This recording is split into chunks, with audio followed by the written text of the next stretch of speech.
Hi, AP World History, Mrs. Longnecker back here again, and this is the second half of the intro paragraphs and essay skills lesson that we started talking about thesis statements. And I alluded at the end of that video that I believe that another key component of a strong intro paragraph to an AP World essay is something called contextualization. So I want to talk specifically about that skill in this video today. Now, contextualization is a word that sounds really big and scary. And when I read to you the College Board definition, it's going to seem, again, really intimidating, but I want you to know that this is a skill that you absolutely can master. So stick with me and let's go. Contextualization, according to the College Board, is a skill in which you connect historical developments or processes to specific circumstances of time and place and/or to broader global or national processes. Now, if you heard that definition and you went, what? It's okay. Let me give maybe a little more friendly definition of what contextualization means. You're describing a broader situation. So you're thinking about what is happening before or during the time period of your topic.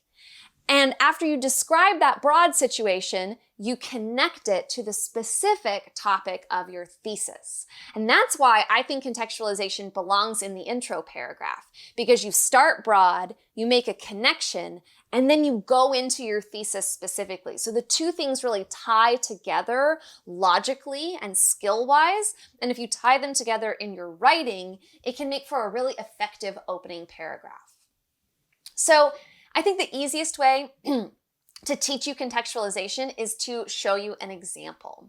So in just a moment, I'm going to pop up a link on the screen, and I want you to pause this video and go to that link and watch the video that I've connected to. You ready? Here we go. All right, you back with us? Excellent. Hopefully the link worked, you were able to get to the video, and you saw that I sent you, weirdly enough, to the opening crawl for Star Wars: A New Hope. I did that because Star Wars: A New Hope is one of the easiest to see examples of contextualization I have ever found. It is a perfect example of how setting the stage with the broader situation and connecting it to the topic of, in this case, your movie, makes the whole rest of the movie that much easier to understand. So let's break down this Star Wars crawl and see how it provides an example for us of how to write good contextualization. Now, the Star Wars crawl actually starts before the yellow text, right? There's the glowing blue text right at the beginning of the film that says, "A long time ago in a galaxy far, far away." And I've had students in the past write their contextualization statements that read a lot like "a long time ago in a galaxy far, far away." And that, let me tell you, friends, is too broad, right? That doesn't actually give us anything meaningful. Now, it's not a bad thing to do, and in fact, it's a really classic element in the Star Wars crawls to have that text at the beginning. So if you need to start your essay by simply saying the time period and the place where the topic of your essay is happening, that's fine, but that isn't enough to count as contextualization. So after the glowing blue text, the crawl opens, right? You get the title, Star Wars, and then you get the title of the film, A New Hope. But then we get 3 sentences. Did you know that that opening crawl, all of that yellow text, is 3 sentences long? You get 3 sentences packed with information that help you better understand what is about to happen in this story. The crawl tells you, it starts with, it is a period of civil war, right? So we know right away that we are in the middle of a civil war. There is a conflict occurring that is a violent conflict. We know that the rebels have just achieved a victory against the Galactic Empire. So we know the two sides. We have the rebellion, we have the Galactic Empire, so we know it's a space film. We're getting kind of clued into what is happening and where it's happening. The rebels have just achieved a victory, so we have kind of the tone of what's happening in the rest of the film. And then the second little mini paragraph introduces us to a couple of key points that are specifically relevant to this film.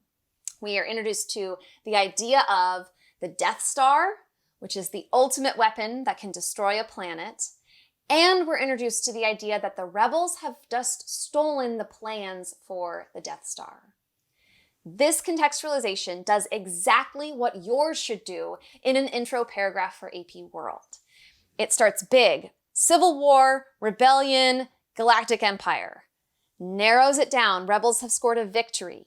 Narrows it further: there is a Death Star and the rebels now have the plans for the Death Star. And that is enough to send us off into the film. But that's what you want to do. You want to start us big picture, give us enough information to understand where and when and what's happening around your topic, and then you want to narrow us down so that you're connected to the topic, and when you give us your thesis, it's going to make sense. A strong introductory paragraph in an AP World essay should start with contextualization because it works like a funnel. It leads directly to your thesis statement, which you have to have in order to introduce your topic. And then that leads you into body paragraphs where you can begin to introduce evidence and analysis and do the actual work of the historical thinking skills that we will talk about in some future videos.